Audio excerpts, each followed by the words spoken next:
আবারও খানাকুল পেট্রোল পাম্পের সামনে বড়সড় পথ দুর্ঘটনা, এটা সিসিটিভির ফুটেজে ধরা পড়েছে। তো আজকেই দেখো 26শে ডিসেম্বর সিসিটিভির ফুটেজের ঘটনা দেখতে পেয়েছো কিভাবে, দেখো মানে যে ব্যক্তিটাকে গাড়িতে চাপা দিয়ে গেল, তো প্রথমে আমিও বুঝতে পারছিলাম না যে কোন পার্টি গাড়ির ওপরে চাপা পড়লো। তো সেটা দেখানোর জন্য আমি বারবার রিপ্লে করেছি, তো আমি প্রথমে বুঝতে পারছিলাম না, আমি বারবার দেখে আমি প্রথমে ভাবছিলাম যে এ হয়তো বাইক আরোহী যে যাচ্ছিল বাইকের থেকে একজন ছিটকে পড়ে চাপা পড়েছে, কিন্তু না, তোমরা একটু দেখো।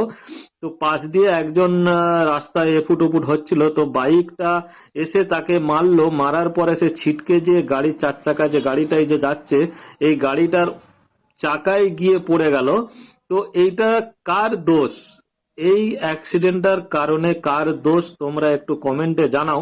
আর ভিডিওটা শেয়ার করে সকলকে দেখার সুযোগ করে দাও যে আমরা যখন রাস্তাঘাটে চলাচলা করব তো সাবধানে চলবো, আমরা দেখে রাস্তা দেখে এফুট ওফুট হব, কিন্তু আমরা না দেখে এদিক ওদিক করি, সেই জন্যই বড় সড় দুর্ঘটনার কবলে আমাদেরকে পড়তে হয়।